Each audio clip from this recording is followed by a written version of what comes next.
Unlock the potential of your educational strategies as we dive into analytics in education marketing.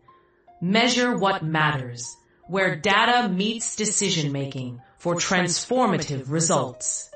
Hello everyone, and welcome to the first episode of Analytics in Education Marketing Measure What Matters. I'm your host, Farron Norn, and today I'm joined by someone who I'm really excited to have with us, Hale Vale. Thank you for being here, Hale. Thanks so much, Farron. I'm thrilled to be on the show. As someone who's dipped both hands into the experimental pool of analytics, this topic is very dear to me. That's great to hear. Let's start by setting the stage. So why is analytics in educational marketing so essential? Knowing you have a rich background in research and product management, your thoughts would be invaluable. It's true, Farron. At its core, analytics allows educational marketers to look beyond just numbers. It's about understanding the story those numbers tell. We can't effectively reach students, teachers, or stakeholders without this kind of insight. Think about it like this. It's like being a zoologist trying to study a species without observing them in their natural habitat. The data tells you not just where to look, but what to look for. Absolutely, and as a professional who's been knee-deep in B2B sales, I've seen the difference that data-driven decisions can make. I often compare leveraging analytics to having a conversation with your market. The data are your feedback. They tell you what's working, what isn't.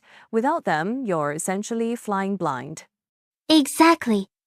And it becomes even more critical when we consider education marketing. It's such a nuanced sector. You can't apply generic marketing strategies and expect them to work without proper analysis. Let's talk tools for a moment. Google Analytics, for instance, is a prime example. It's like a Swiss Army knife for digital marketers. Right, and the beauty of Google Analytics is in its versatility. Whether you're running a campaign for a large university or a small edtech startup, it provides the scalability and depth needed to suit all sizes. I remember a case where a small charter school I worked with used analytics tools to tailor their communication specifically.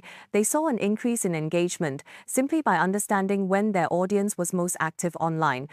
That brings us to an ongoing challenge: identifying the right metrics. Not all data is created equal, and there's a plethora of metrics available nowadays. But the right ones, the ones that matter, are often ignored because marketers get sidetracked by vanity metrics. Yes, vanity metrics can be deceptive. While they look impressive on reports, they don't always reflect true performance. I think of key performance metrics as the breadcrumbs that lead you to your objectives.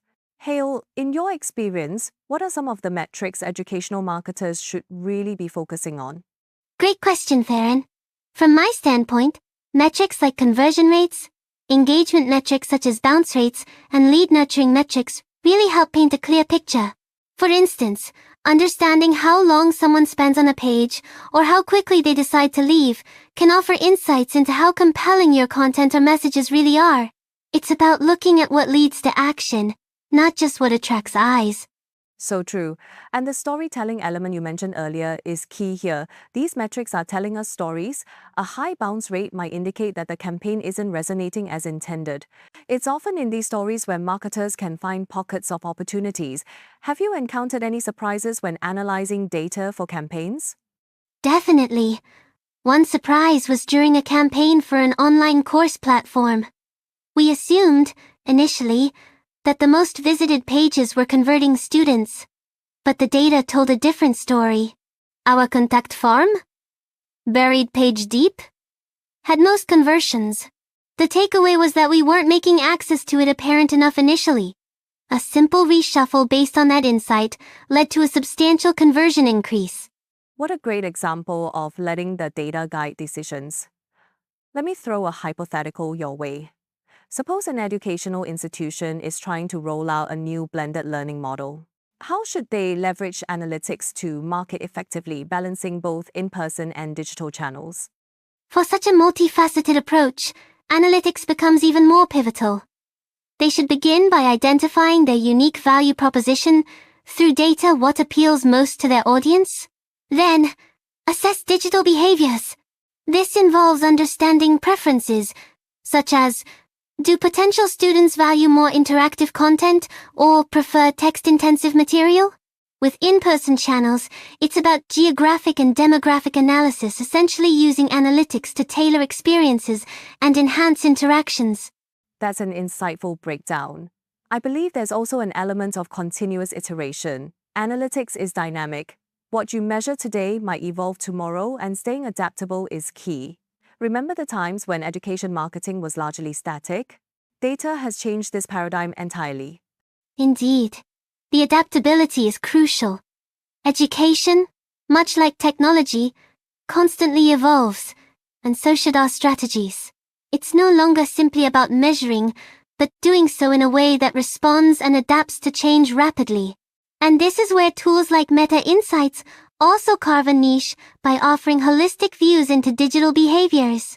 Meta Insights indeed is useful for understanding broader trends and personalizing marketing strategies based on rich, nuanced data. You shared so many great insights today, Hill, and showing how deep and vibrant the role of analytics is in educational marketing. Any closing thoughts? Glad to share, Farron.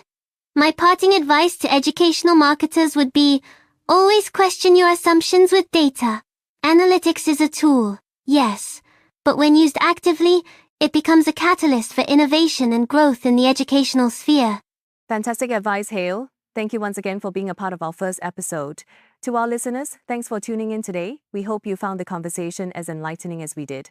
Look forward to more insights in our next episode of Analytics in Education Marketing. Measure what matters.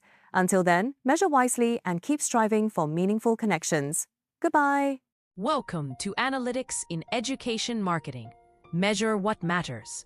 Don't forget to like, comment, subscribe, and share to keep the insights coming.